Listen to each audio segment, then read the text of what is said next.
উপোসের দিনগুলোতে একঘেয়েমি সাবু কলা বাদ দিয়ে এই রেসিপিটা একবার ট্রাই করতে পারেন। তবে শুধুই কি উপোসের দিন? না, শুধুই উপোসের দিনেই নয়, অন্য যে কোনো দিন ব্রেকফাস্টেও চটজলদি কিন্তু এই রেসিপিটা আপনারা বানিয়ে নিতে পারেন। রেসিপিটা যেমন হেলদি তেমন টেস্টি আর তেমনই কম সময়ে কম উপকরণে ঝটপট বাড়িতেই বানিয়ে নেওয়া যায়।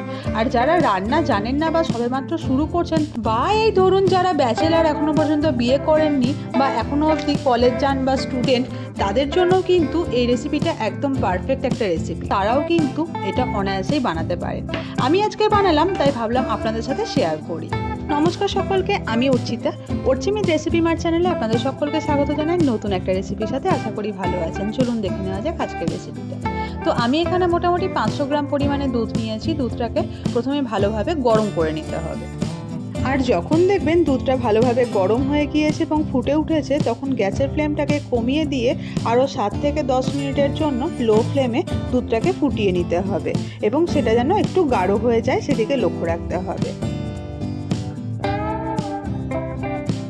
প্রায় 10 মিনিট বাদে দুধটা যখন গাঢ় হয়ে যাবে, তখন এখানে দিয়ে দেব মোটামুটি হাফ বাটি পরিমাণে ওটস।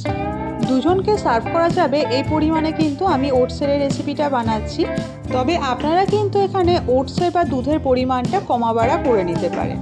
এখন ওটসটাকে দুধের সঙ্গে ভালোভাবে মিশিয়ে নিয়ে গ্যাসের ফ্লেমটাকে মিডিয়ামে রেখেই দুধের মধ্যে ওটসটাকে ফুটিয়ে নিতে হবে মোটামুটি 15 মিনিটের জন্য।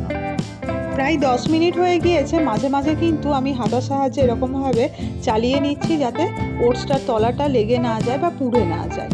আর দেখতেই পাচ্ছেন ওটস কিন্তু প্রায় 80% এখন সিদ্ধ হয়ে গিয়েছে। আর 5 থেকে 7 মিনিটের জন্য ওটসটাকে ফুটিয়ে নিলেই কিন্তু ওটসটা সিদ্ধ হয়ে যাবে। তো এখন আমি এখানে দিয়ে দেব আগে থেকে ছোট ছোট করে কেটে রাখা বিভিন্ন রকমের ড্রাই ফ্রুটস। আমি এখানে বিভিন্ন রকমের ড্রাই ফ্রুটস দিচ্ছি, তবে আপনারা কিন্তু শুধুমাত্র কাজু এবং কিশমিশ দিয়েই এটা বানাতে পারেন। এবারে এই ড্রাই ফ্রুটসগুলোকে খুব ভালোভাবে দুধের এবং ওটসের সঙ্গে মিশিয়ে নিয়ে আরও 5 মিনিটের জন্য ওটসটাকে কিন্তু ফুটিয়ে নেব। দেখতেই পাচ্ছেন নিশ্চয়ই আজকের এই যে ওটসের রেসিপিটা আপনাদেরকে বানিয়ে দেখাচ্ছি, এটা বানানো যেমন সোজা, তার সঙ্গে সঙ্গে এটা কতটা হেলদি। এতে যেমন দুধ রয়েছে, ওটস রয়েছে, তার সঙ্গে সঙ্গে কিন্তু বিভিন্ন ধরনের ড্রাই ফ্রুটসও রয়েছে। বাচ্চা থেকে বড় প্রত্যেককেই আপনারা এরকমভাবে ওটসের এই রেসিপিটা বানিয়ে খাওয়াতে পারেন। প্রত্যেকেরই এটা পছন্দ হবে, এটুকু কথা আপনাদেরকে দিতেই পারি। আর দেখুন ওটসটা কিন্তু একদম সিদ্ধ হয়ে গিয়েছে, খুব সুন্দরভাবে ওটস এবং ড্রাই ফ্রুটসটা মেশানো হয়ে গিয়েছে। তো এবারে যখন ওটসটা ভালোভাবে সিদ্ধ হয়ে যাবে, তখন আমি এখানে দিয়ে দেবো গুড়।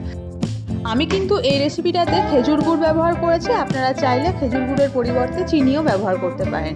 আসলে খেজুর গুড়ে খুব সুন্দর একটা টেস্ট দেয় বলে আমি খেজুর গুড়টা ব্যবহার করেছি।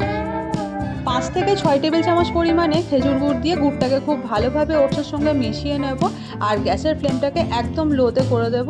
এরপরে গুড়টা যখন খুব ভালোভাবে মেশানো হয়ে যাবে, দেখবেন কালারটা ঠিক কতটা সুন্দর আসবে। ব্যাস, যখন খুব ভালোভাবে গুড়টাকে ওটসের সঙ্গে মেশানো হয়ে যাবে, গ্যাসের ফ্লেমটাকে অফ করে দিতে হবে। আর আমি এখন দেখুন গ্যাসের ফ্লেমটা অফ করে দিয়েছি। গুড়টাও কিন্তু খুব সুন্দরভাবে মেশানো হয়ে গিয়েছে আর তৈরিও হয়ে গিয়েছে আমাদের আজকের এই ওটসের স্পেশাল রেসিপিটা। বাচ্চা থেকে বড় যে কোনো কাউকে সার্ভ করুন, অথবা বাইরে যাওয়ার আগে ব্রেকফাস্ট হিসাবে এটা আপনারা খেতে পারেন, বা উপোসের দিনেও কিন্তু আপনারা অনায়াসে এটা বানিয়ে নিতে পারেন। দেখবেন খেতে কিন্তু ভীষণ সুন্দর লাগবে। এতক্ষণ অবধি যখন দেখেছেন, তার মানে নিশ্চয়ই রেসিপিটা আপনাদের ভালো লেগেছে। তো দেখুন আপনাদেরকে সার্ভ করে দেখিয়ে দিচ্ছি। ওপর থেকে দিয়ে দিয়েছি একটু পরিমাণে খেজুরের গুড় এবং কিছুটা ড্রাই ফ্রুটস। কোনো স্পেশাল দিন হোক বা উপোসের দিন হোক বা এমনি রোজকার নর্মাল লাইফে যদি এইরকমভাবে সুন্দর একটা ব্রেকফাস্ট রেসিপি আমাদের টেবিলে থাকে, তাহলে তো আর কথাই নেই। ওটসের এই রেসিপিটা যদি আপনারা একবার বাড়িতে বানান, মনে হবে প্রতিদিনই তাহলে এই রেসিপিটাই খাই, এতটা খেতে ভালো লাগে। আমার তো ভীষণ পছন্দের।